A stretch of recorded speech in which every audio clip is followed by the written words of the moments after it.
Hello, everybody, and welcome to Non Sequitur News and a Time Machine episode for January 13th, 2025. I am Mayor Watt. I run ohmtown.com, and along with the sentient AI from the future, we're going to be talking about these 10 articles. Disney Moana too close to someone else? Nationwide Mexican food recall. Dear God. LA Home live stream. That one's freaky. Dunkin Doughnuts without donuts, so they're changing their name to just Dunkin. Not really. Still. Bitcoin mining conversion claim. TikTok alternative with a whole slice of irony. Jersey shoring up profits from congestion. Nuclear plants in Japan get rattled. Scumbaggery as a burglar is in California fires. And the homegrown UK? No, it's UK AI Rival. Got it. Okay. That and more, whole bunch of snark perhaps, maybe some soapboxing. Anyway, stick around. Everything's powered by ohmtown.com. Go over and become a citizen. And on the other side, we'll say hi to the sentient AI from the future.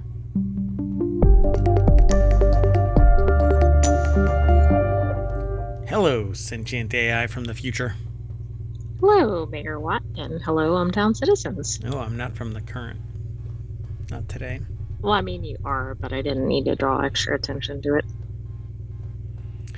I will give a hearty pat on the shoulder to anybody who figures out what company my shirt belongs to. Not the blue. Do you want to further show it on the screen? Nope. There you go. Anyway, let's get into today's articles. What say ye? I say go for it. Now, the first one is over in the Continuity Report, which is one of our shows, but it's a weekly show. So go over to YouTube because, well, I mean, it's here on Twitch too, but it's in the VODs on YouTube or on Twitch, and Twitch will delete it eventually. But we have over 1,700. We might be closer to 1,800 episodes. I don't know what we're really at. Anyway, go check it out. Disney hit with copyright lawsuit for Moana 2 in the middle of award season. Clutch the pearls. The necklace. I mean, excellent timing. Disney's being sued over Moana 2. The 2024 movie is a sequel to the 2016. They wait so long to launch a sequel that follows Moana. Ali? I don't know how to pronounce their name. Ali Cravallo? Anyway, gathering a crew for a new seafaring adventure that brings her face to face once more with her former demigod companion, Maui, a.k.a. Dwayne the Wave Johnson. Maui. I guess that's his new name. It changes depending on which element they're bending, either the rock or water. Anyway, the animated musical was an instant smash hit, eventually climbing to a worldwide gross of $964 million, which has made it the fourth highest grossing movie of 2024. It says so far, but okay. So the article is over. The picture is like, really? It has a picture, for those in the podcast, it has a picture of Moana going, I've got gas. I don't know how to make that face. Anyway. So the article's over at Screen Rant. Brendan Klein put the article together. Would you go and see Moana 2? If that's for me, then yes. Yeah, not as well. Moana, the first one, was good. Yeah. So, in addition to the record-breaking Moana 2 box office, the movie is a major contender in the Best Animated Feature and Best Original Song categories at various ceremonies during the 24-25 award season. It was nominated for a Golden Globe for Best Animated Feature, losing to Flow, and the song Let It Go, no, Beyond, was shortlisted for an Academy Award nomination. Yeah, so apparently this was too close to somebody else. Disney's being sued for copyright infringement for Moana 2.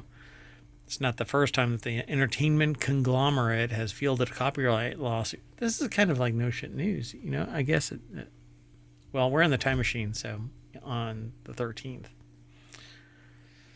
Yeah, I mean, I think if you're a large enough studio, you're probably getting sued by somebody, but this seems like a fairly specific um, story, so I'd be interested to see what they're claiming. Check this out. So the recent suit alleged that the MOVA or MOVA contour motion capture software bringing Beast to life in 2017's Beauty and the Beast was stolen, though the $600,000 fine was overturned as the misuse was done by a contractor, and it was decided that Disney was not could not have known about it. That same year, Arthur Lee Alfred II and Ezekiel Martinez Jr. sued the company for infringement on their 2000 Pirates of the Caribbean screenplay. Per the Hollywood Reporter, so it's not Screen Rant. That Screen Rant is re-reporting what the Hollywood Reporter is writing. Animator Buck Woodall is suing Disney for $10 billion, or 2.5% of Moana's gross revenue. That can't be right. Wait, gross revenue? $10 billion? How much did it make in total sales? The movie only made just shy of 1 billion. So, I mean, 1 billion wouldn't even be. Yeah, it's. I don't understand. 1 billion, so it must be 10 million, maybe? I don't know. I'm going to have to look into it. For 100 million? I'm not sure. Yeah, I mean, the HollywoodReporter.com is the one that's reporting this, but we don't follow knock-on links. So Woodall claims that the movie infringes on the copyrighted screenplay for his movie Bucky, which was given in 2003 along with a concept trailer and other materials to Jenny Marchek, Mandeville Films director of development, who had a first look at the deal with Disney. Or the first look deal with Disney. Below, see a breakdown of the story elements that present both the Moana movie and the Bucky screenplay. So it has the setting of an ancient Polynesian village. A teenager goes on an ocean adventure that involves the spirits of ancestors manifesting as animals. Said adventure begins because of a turtle. Symbolic necklace is important to the story. A supporting character is a hook-wielding demigod with tattoos. A large creature is hidden in a mountain, and the crew is sucked into a whirlpool portal. Check. Yeah, I'm noticing some similarities here. Now, you can't protect an idea, and I doubt that you can protect each individual element, but by God, I think you can actually protect an entire story embodiment, which that is pretty much dead on. Well, it also both features the demigod with the giant hook and tattoos, a giant creature concealed within a mountain. I'm over at the Hollywood Reporter piece. The protagonist's journey starting with the turtle. Like, there's quite a bit here. Yeah. So in the letter, Moana co-director Ron Clements told the court that Moana was not inspired by or based on in any way the Bucky project, which they learned of for the first time after the lawsuit was filed. So somebody knows, and the benefactors of that knowledge was Disney. So why wouldn't Disney be held accountable? Like, if I get hurt in somebody's Disney store, saw this before they made it. If anybody involved with the story's production knew about it, then the benefactor should actually still be held accountable, because liability transfers in every other small business. If somebody screws up, then why? Like, I don't even get how the contractor should be able to excise themselves from liability to the parent company. So in that other previous case where they were sued for $600,000, the fine was waived because it was a contractor. So Disney didn't know about that. Oh, okay. But shouldn't Disney be held responsible for not verifying that compliance is met with all of their contractors? Well, yeah, and I also wonder what happened to the script once it was supposedly shown to Disney. Like, did it get passed around? I mean, Right. because if one random person saw it and they never talked, that doesn't really explain how they'd have the exact, as alleged, exact same story. Yeah, well, it's like the Disney, or not the Disney, it's like the DNA thing. Everything that has a D in it, there's always this complicit issue. So DNA was actually found out, photographed prior to the two, Before Watson and Crick. Croxon and whatever. Anyway. You're thinking of the two characters from some action show, but I can't think of what it is. Crockett and Tubbs. Yes, exactly. What is that from? Miami Vice. So the case could take years. They say again $10 billion. Does and that by article the way, actually that say is 10? what was over at Hollywood Reporter, and it also pointed at the same number for the gross revenue. Or they said the same percentage. So yeah, that would be like 200, or what is that? Like, well, I mean, it's going to be 50 times that. So 2.5% is $10 billion. That's a massive amount. That still doesn't make sense, but I think the same numbers were over at Hollywood Reporter. I don't quite get this. Like, is it the total value of the IP? Yeah, like maybe it's things like toys and other merchandise. I don't know. Right. Anyway, I'll have to look at it. Anyway, let's keep moving. Let's keep going. This is an interesting case. We'll be talking about it. There's more over at Screen Rant, and it's written by Brennan Klein. Go check it all out. Let's keep moving. This next article is near and dear and painful to my heart. Nationwide Mexican food recall over metal contamination fears. Frozen chicken and cheese taquito products have been recalled by the manufacturer after a consumer found a piece of metal inside. Dear God, not taquitos. So air fryer taquitos. Save the taquitos. That's right. Stop killing taquitos. That's a different, yeah. So Flynn Nichols over at Newsweek.com put the article together. Oh my God, those look good. I want those. Okay, but maybe you shouldn't have that batch if it's a picture from, it might be a stock photo.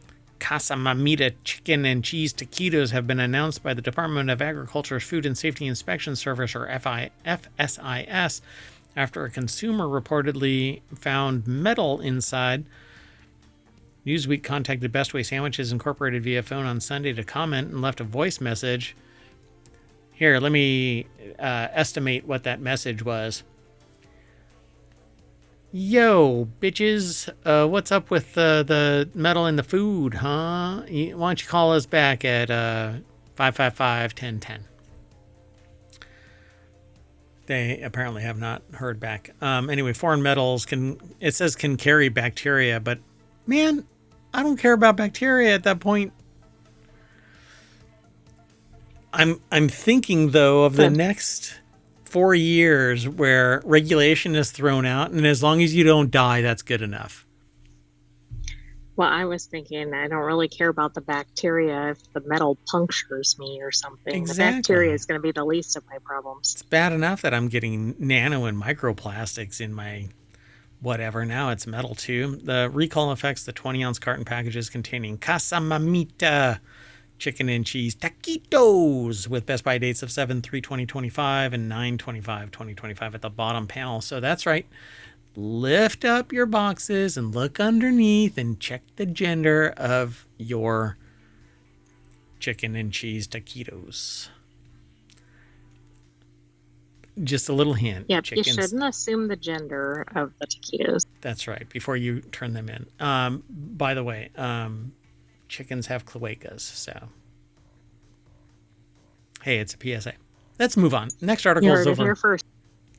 If you heard it here first, then Well, I'm glad we're educational. The next article is over in Non Sequitur News. We are finally closing the door on what happened at the deadly Boar's Head Listeria outbreak of last year. Poor sanitation at Virginia's Boar's Head, or Virginia's, wait, at the Virginia Boar's Head plant. It's like the Ruth's Chris's Steaks house. Yeah, it's several layers there. It's a turducken of bacteria. Anyway, it was poor sanitation, which, again, no shit news, round 2, caused the deadly listeria outbreak that killed 10 people, sickened 61. It must have been a particularly heady strain of listeria, so like boar's head cheese. But it wasn't cheese. I think it was like ham. I think it was liverwurst. We had a lot of liverwurst. discussion about it because there kept being stages of this. That's right. It was the liverwurst. So I guess liverwurst has the worst version of listeria. So Adiola Adioson put the article together for Newsweek.com and said the outbreak represents one of the most serious food safety incidents in recent years, leading to a recall of over 7 million pounds of deli meat and closure of Boar's Head's Jarrett, Virginia facility, which I think that was more of a we want to get rid of this anyway. They wanted to trim the fat. Womp womp. Yeah, I don't know. I hope they looked at the other plants too.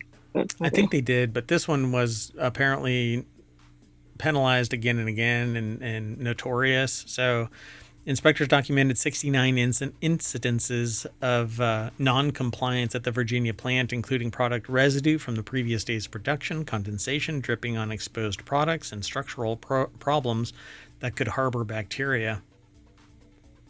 What the hell?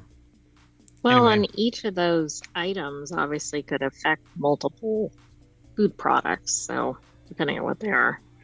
So that may be worse than it sounds. I mean, that still sounds like a lot of violations, but Would you say that it sounds liverwurst than most problems? Anyway, the Virginia I'd say plant. any of that sounds liverwurst. Yep.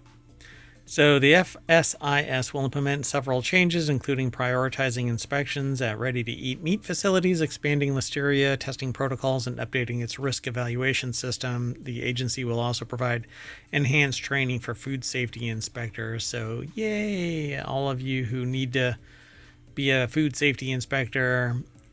Because of this, we can't have nice things or more cost-effective things. So prices are going to go up.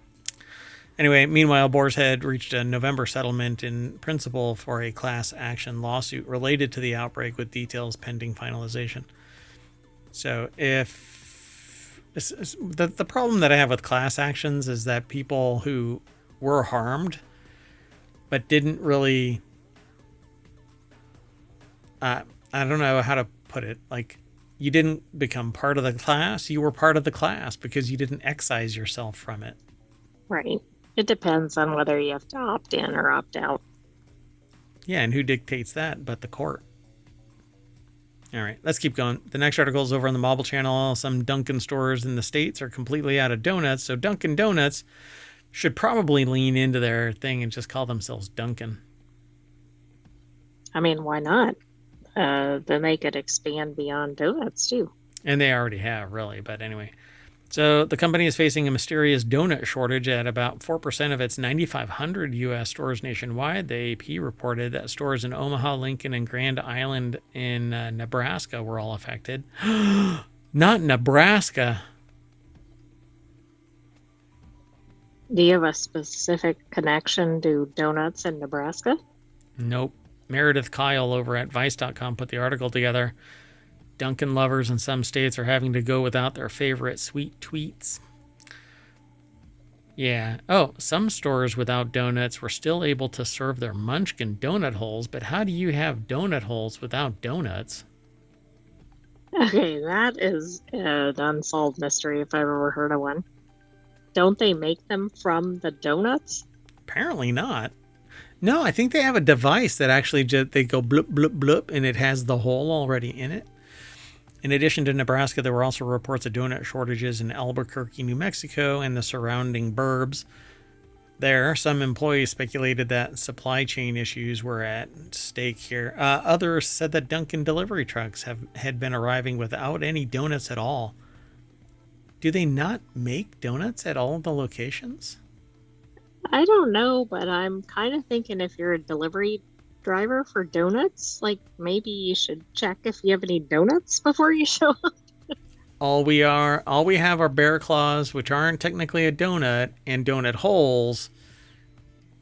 But yeah, Aren't they all made out of the same ingredients and the same dough? Something is really weird here. Most recently, the brand teamed up with pop star Sabrina Carpenter to promote their new brown sugar shaken espresso drinks, a cheeky nod to her mega hit espresso.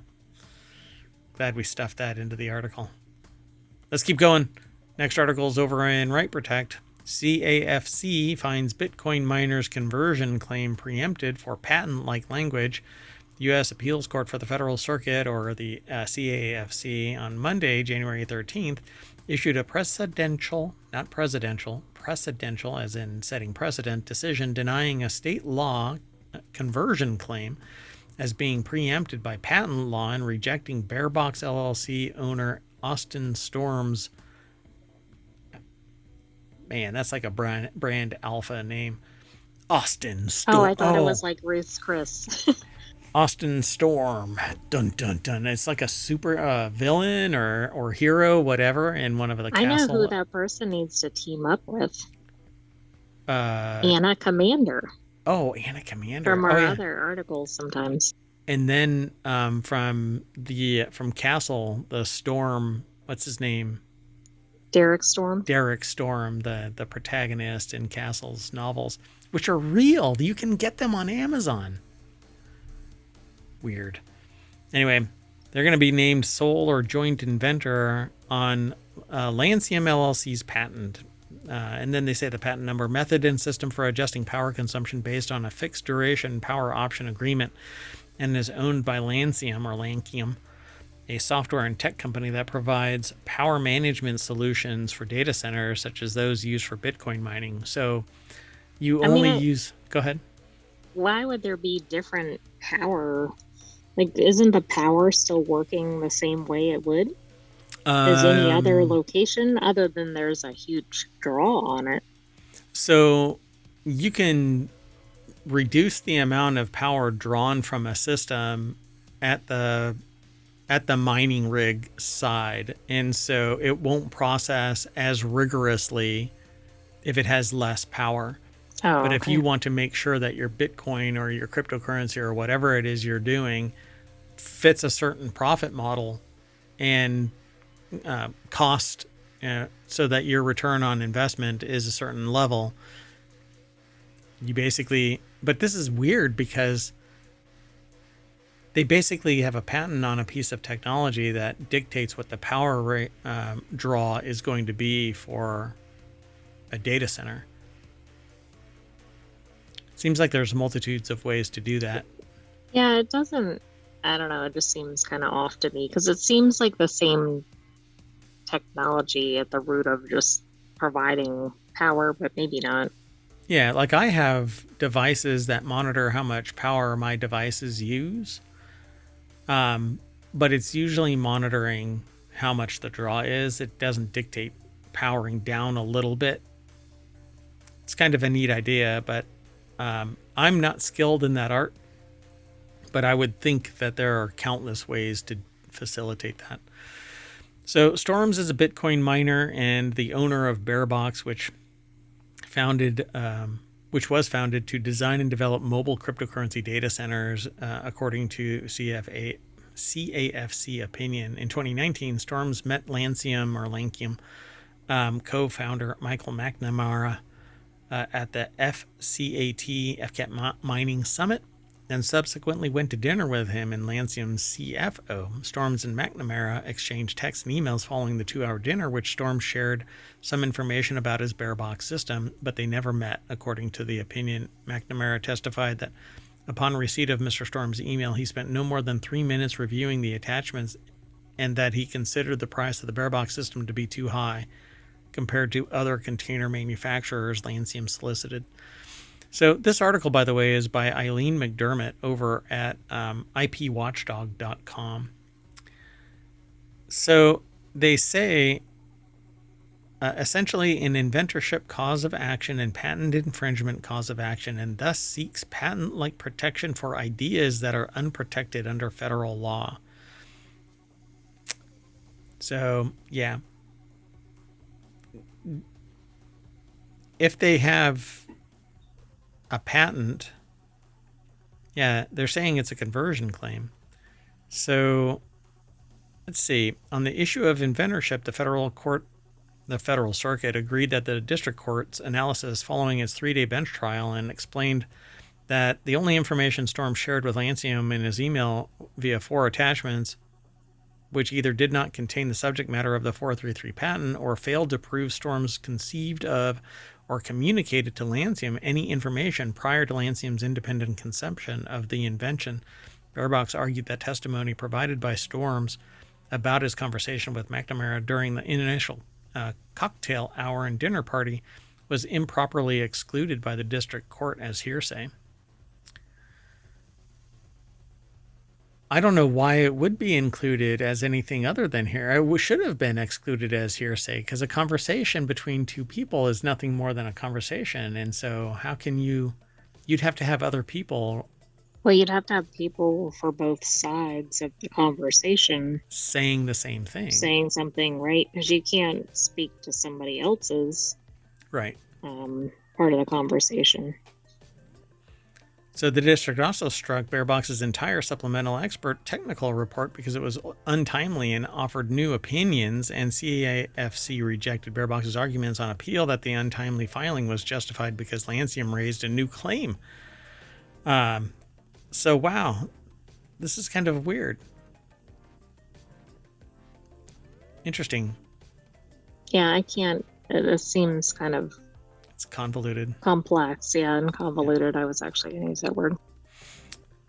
So they could not conclude that the district court's exclusion of Storm's testimony represented prejudicial error, and it similarly dismissed Bearbox's attempts to fault the district court's analysis of the claim elements and totality of the evidence. So it looks like they just said, push, and follow what the original court said. They were preempted by patent law. Interesting. Interesting. Okay, let's keep on going. The next article is over in Wanted. An alternative to TikTok is picking up steam in the US, but guess what, folks? TikTok is a Chinese company, right? But it's kind of housed in Texas. Why is it getting some negative attention? Because it's connected to CCP? Right. So if you're going to go for an alternative, you might seek something different. Like something US homebrew, maybe? If you want to... Maybe. Well, TikTok's ban in the U.S. is fast approaching on January 19th unless the U.S. Supreme Court decides to intervene, and many users could be seeking a new alternative to the app in weeks' time. But here's the situation with that. People may be going to this new one because there are rumors that Musk, or what people are referring to him as is Melon Musk, is supposedly... couching some commentary that he is willing to buy TikTok. So people might be going, we're really tired of Musk. Yeah, I forgot I had seen that as a separate article in Hometown. So YouTube Shorts or Instagram Reels could prove to be popular alternatives, and nobody wants to go to Instagram. People are leaving Instagram. People are leaving TikTok and going to this other place. There's actually a replacement Instagram. So yeah, alternative to TikTok, alternative to Instagram, alternative to Facebook, alternative to all of these like short media, vertical instead of horizontal Anyway, Craig Donaldson over at pocket-lint.com. Please, whoever owns pocketlint.com, just give it to them. Anyway, the replacement, I don't know what you even call it, because it's that. That's the name. I'm not sure what to call it in English. But Xiaohongshu is a Chinese short-form video app gaining popularity in the U.S. due to TikTok's impending shutdown. The app resembles Pinterest and Instagram and came out in 2013. It didn't gain traction, and so Xiaohongshu may attract scrutiny like TikTok if it gains a larger U.S. following. Well, no shit. What? You don't say. Why isn't there a domestic competitor? Anyway, the app has steadily grown since it came out in 2013. Yeah, I mean, I don't want further consolidation because there's only a small number of major tech companies in the US, but it seems like any of them would be capable of doing something like this. Yeah, and without putting too fine a point on this, you can follow a video on udemy.com to build one of these things. So there should be thousands of them. Why does one not get attention domestically and stabilize the US market? But I have a feeling that the 19th, something weird is going to happen. Either somebody is going to get filthy freaking rich by getting a part of this domestic oligarchy aspect of it, even though it's going to be a foreign-owned business, and all of it goes away. Or somebody domestic buys it. Or buys it, if you know what I mean. They're given control of it, a substantial amount of ownership, but it's still all the same, right? So shiny outer skin, but rotten in the core. So the app is fairly well financially. In 2024, it was projected to have increased its profits to over $1 billion. However, if the app gains traction with English users in the US after a shutdown of TikTok, it could find itself falling under it. Maybe it will, if not already. So I don't even understand how this app exists as just being named this. Well, I don't understand how it exists for US usage. Right. Yeah. I mean, that is the nuts and bolts of that. So, yeah. It's a Chinese short form video app. I should say English speaking US usage, but I mean, the average US user probably can't read this. Right. So it's known as Red Note in English, and it has features similar to TikTok. But I don't quite get it. This cannot be a legitimate climb. Anyway, let's keep moving. The next article is over in Four Wheel Tech. New Jersey government is upset over missing slice of New York City's $15 billion congestion pricing pie after failing to stop tolls. It's been a week since the implementation of congestion pricing in New York City. Congestion pricing. I want in on your congestion. The entire state of New Jersey fought tooth and nail against the daily $9 fee to drive into Manhattan's tolled area, and now Jersey City's mayor, Stephen Fulop, is proposing reverse congestion pricing, charging New York drivers for entry into there. Oh my goodness. Return to the olden days. Part of the reason they have things like interstate highways is to avoid things like this. Kind of bullshit. Yeah.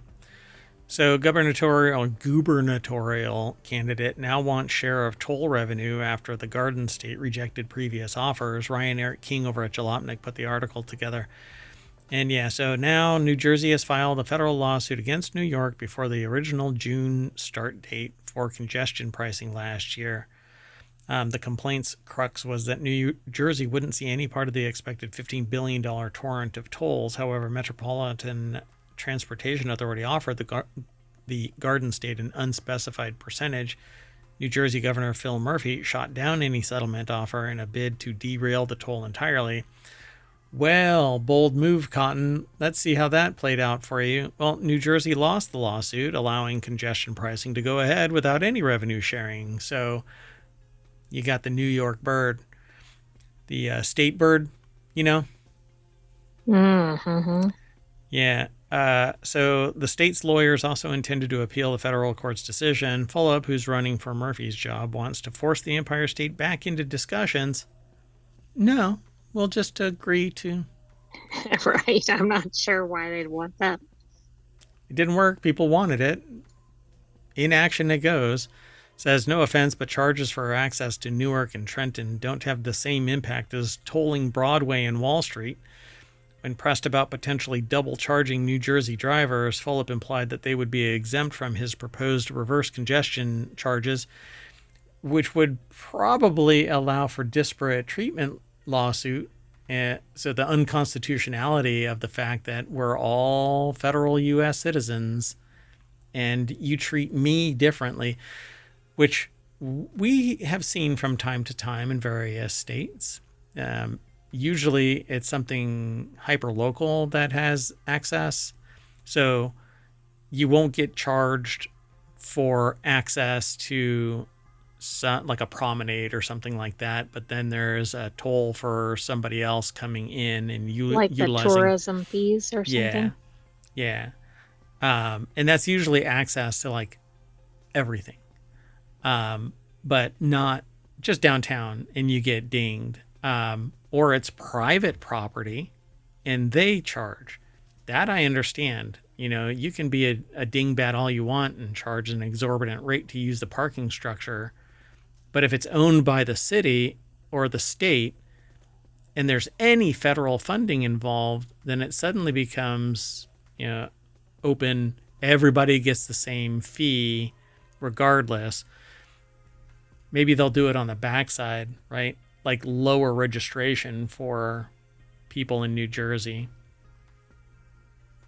Yeah. Equivalent to the fee that everybody else would pay. So anyway, Fulop does make a few fair points. Congestion pricing did push more people to take public transportation, and New Jersey should receive a percentage of the tolls to improve its services to the city. However, New Jersey was offered a share and rejected it.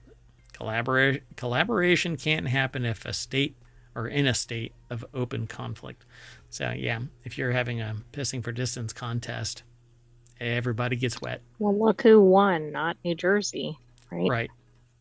Yeah, because New York didn't need New Jersey. New Jersey wants some of what New York is getting, Manhattan in particular. So, all right, let's keep going. This next article is over in Non Sequitur News. Japan's nuclear plants were rattled by a 6.9 earthquake. Hyuga Nada.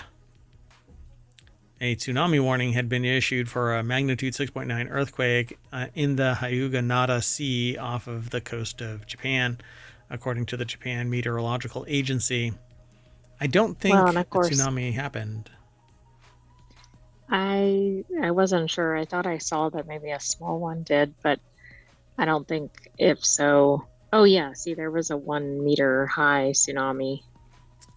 God, that's unsettling. I mean, this is like reminiscent of what happened at Fukushima, so I'm sure everybody's been very much on edge. So Kawauchi and Ikata nuclear power plants both experienced magnitude 3 tremors, and nearby Genkai may have also been affected, Japan's NHK network reported. According to Kyushu Electric Power, no abnormalities have been confirmed in any of the plants so far, and this is on the 13th to 14th, or 12th to 13th. And no updates have been made. Since we're in the time machine, we can actually pull future data to the past. So following the earthquake on Monday, the Japanese government promptly established an information liaison office in the Crisis Management Center with the Prime Minister's office, and the office was set up to assess the situation and monitor any damage caused by the quake.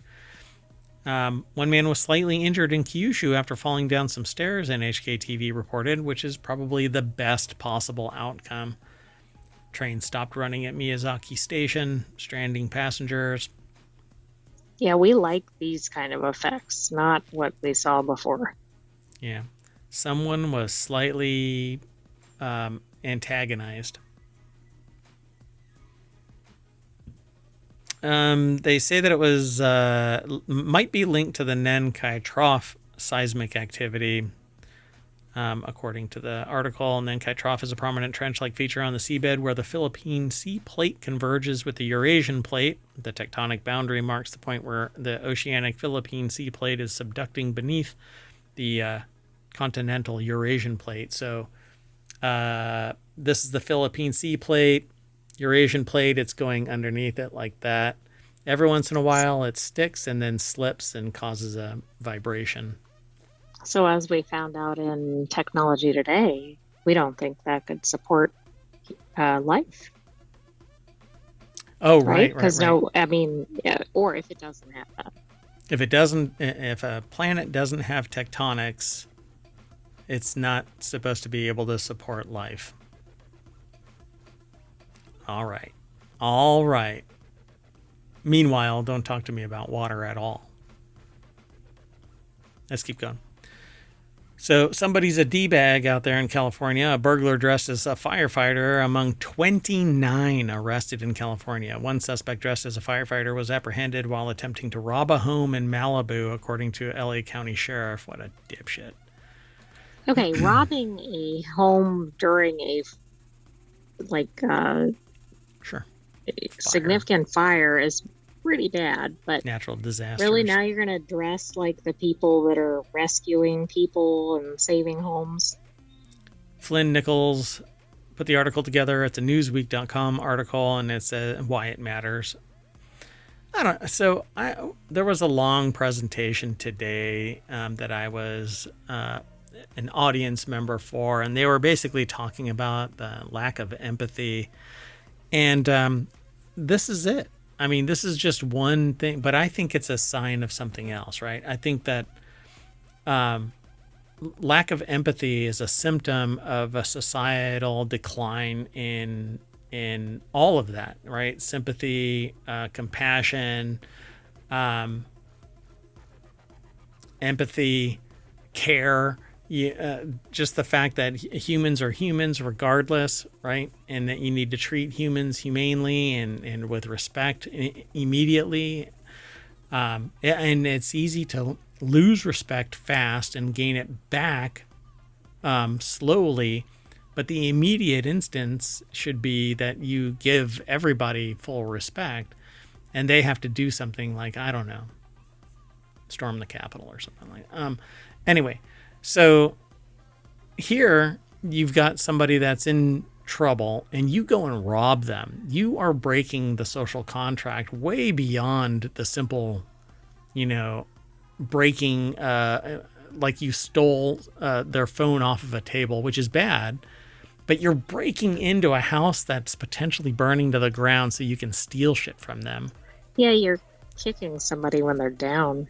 That's pretty bad. Yeah, so the fires are horrendous, and 29 people have been arrested amid the fires, with many detained. That's not many arrested, right? That's not how many are out there doing these things. Yeah, they just say many detained for looting. So won't even go into all of the minutia about what's going on with these fires, but they're not contained. Some are moving towards containment, but when they were there in the Malibu area, they saw a gentleman that looked like a firefighter, and I asked him if he was okay because he was sitting down. Didn't even realize that he was in handcuffs. Officer Luna, Sheriff Luna, stated that 25 arrests were made in the Eaton fire and 4 in the Palisades fire region. One of them was dressed as a firefighter, hopefully not an actual firefighter. But yeah, in response to the looting, there's a curfew from 6 p.m. to 6 a.m. Really, nobody should be out there. There's no reason for you to be out there. And in another callback, you shouldn't be flying a drone out there either. Yeah, don't be doing that dipshit stuff either. Won't even go into all of the rest of this. There's some really stupid stuff, I'm sure, being said in this article based on just a name. Anyway, let's keep moving. Moving on. Britain seeks to build homegrown rival to OpenAI in bid to become world leader in artificial intelligence. So UKAI, as I'm calling it, not what they're calling it. The UK AI is what I think it should be referred to as UKAI. The UK on Monday laid out plans to become the leader in AI, including ambitions to build a homegrown global AI success story like OpenAI. The article is by Ryan Brown over at CNBC.com, and it says here, Keir Starmer's administration committed to increasing sovereign or public sector compute capacity in the UK by 20-fold by 2030, so just 5 years from now. More broadly, Britain says it wants to create a homegrown challenger to global AI success stories like OpenAI. Let's just say a public figure shouldn't be the one that is driving this bus. If it isn't internally mechanized, you've already lost the game. You're not going to... I want competition, but if they haven't begun on this path, yeah, it's going to take a while. Yeah, they'll have to jumpstart this and spend an inordinate amount of money because people aren't naturally motivated to pursue it. And nobody is compelling enough to garner private investment, just like what happened with OpenAI. There was a private-public component, I should say, not-for-profit profit component that were tied together at the hip. I don't know how that actually was made manifest or how regulatory bodies allow it to even exist, where a for-profit company can benefit from the machinations of a not-for-profit org. So Starmer announced the pledge, a 50-point blueprint, which aims to help the UK take advantage of the potential of AI in London on Monday. It followed work done by British tech investor Matt Clifford to establish an AI opportunities action plan. AI isn't something locked away behind walls of blue-chip companies. It's a force to change, or for change, that will transform the lives of working people for the better. There will be teething problems. And you don't want to be teethed. Anyway, but we can't lose sight of the vast potential here. And I agree.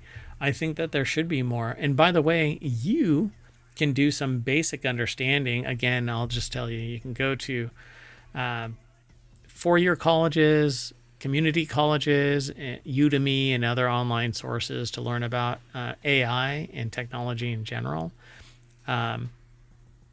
But you're not going to be doing fundamental AI work until you're up at the PhD level, unless you're savant and very motivated, and doing it all on your own in your mad scientist laboratory. And that's what I'm hoping to do, at least. Although I have a sentient AI from the future trapped in my mayoral mansion data center and air-gapped from accessing or leaving.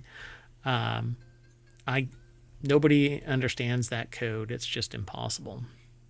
That code is something new. Stand back. So the target of increasing sovereign or public sector compute capacity in the UK by 20-fold by 2030 has been set. As part of that pledge, the government will begin opening access to AI Research Resource, an initiative aimed at bolstering UK computing infrastructure. Any of that is going to be at some point exfiltrated and compared against OpenAI infrastructure and other research papers and whatnot. I can't imagine it being a competitive or a strategically advantageous position. It kind of depends on who they get to participate in this effort.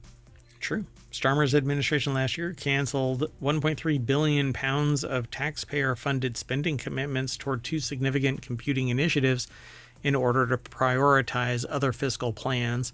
The projects at AI Research resource and a next-generation exascale supercomputer were pledges that were made under Starmer's predecessor, Rishi Sunak. And I think all of that politically shit the bed. So sovereign AI has become a hot topic for policymakers, particularly in Europe. Man, there is so much going on with AI, but not everyone is interested in AI because AI is largely generative. Although, yeah, I think some people are all in, some people are kind of skeptical of it. yeah. So the conversation that I had today was very preliminary about OpenAI, or I should say AI in general, focusing on academia. And I think that AI is going to end up being, particularly in AI in business, it's going to be hyper-focused in its content for being an expert system in very specific domains. And it's going to be a baseline negative for anybody doing fundamental research as a resource because it's going to hallucinate. It's going to spit out or miss data because it makes assumptions as to what is important. Yeah, I mean, it has to be almost, it's interesting because things like this UK effort, if they're really starting from scratch, they could build it correctly. One problem I think in the US faced is that they've just pulled all kinds of garbage data in, and then it's a problem. Yeah, they say here in the UK there's $7 trillion in this pocket. Magnus Gremlin, CEO, Gremlin. I almost said Gremlin. CEO and That founder would be of... a neat name. Yeah, really. Just don't get them wet and don't feed them after midnight. But every next day is after midnight. So I don't understand. When are you not allowed to feed them, or when are you allowed to feed them? Anyway. Right. It should be between midnight and whatever. But you're never told that. So CEO and founder of venture capital firm Antler, Magnus Gremlin, told CNBC in an interview last year, imagine if you take just 5% of that and allocate it to innovation, you solve the problem. UK tech leaders were nevertheless generally praised the government's AI action plan. The problem is if you take 5% of that $7 trillion bucket, something else has to lose a collective 5%. And if you go, I don't care, you're a sociopath. If you're aware of it and you prioritize things, what is not your nail that you're willing to allow somebody else's hammer to pound down? Yeah. Anyway, it's just unsettling. They think that this is going to be the solution for everything, but in reality, we have the knowledge, just nobody has the capability of correlating and collating all of that knowledge. AI is going to be great, but if you something have has good to lose. data to work with and good research to work with, depends on what you're using it for. But yeah. And it's more transparent and you get more people looking at it so that they can tool around with it and so on and so forth. Because the problem that I foresee and I foresaw, there is a version of all of these AIs that are out there that are controlled by somebody and they're not publicly accessible. And those are the mad scientists that you got to worry about. Because there are people out there with hundreds or thousands of patents on stuff that only the government knows about. And that's not conspiracy wacko talk. You know, there are patents that you've never even seen before because they have strategic elements to them that the government doesn't want anybody to know about. And the same thing happens with corporate efforts. They don't get disclosed because the NDA, the contractual writer, says you develop this and you're not allowed to talk about it. Look at Payday. Watch the movie Payday. It's science fiction, but... Is it Paycheck? Paycheck, not Payday. Payday is a different movie. Paycheck. Thank you. Payday is a knockoff of Yeah. Paycheck. Paycheck. Yeah. He reverse engineers for a living but also discovers a way to, well, I don't want to ruin it for anybody here. See, dun dun dun, overshare and spoiler alert. So I won't ruin it. But it's definitely worth a watch if you haven't seen it. Yeah. So yeah, science fiction is one of the areas that I'm interested in, and we might actually kick off a show. So if you're interested in that stuff, let us know in the comments over on YouTube, because you can send messages to me here on Twitch, and you can send an email to mayor@ohmtown.com. But I would prefer you posting a comment over on YouTube so that everybody knows that you're interested in a science fiction based show here in ohmTown. But that's it. So we're going to end up clearly defining our artificial intelligence requirements to bring us back to the front page of ohmtown.com. And there we are. Look at that. For January 13th. It's pretty cool. Anyway, I'm saying bye, and so is the AI, and we'll see you in a little bit. We may not be able to do the January 14th show. We're going to have a discussion if the time machine gets us back in time. So anyway, we're out of here. See you later. You want to say bye, AI? Yes, good night, ohmTown citizens. Thanks for joining us for Non Sequitur News. Be sure to subscribe if you haven't already. Ciao.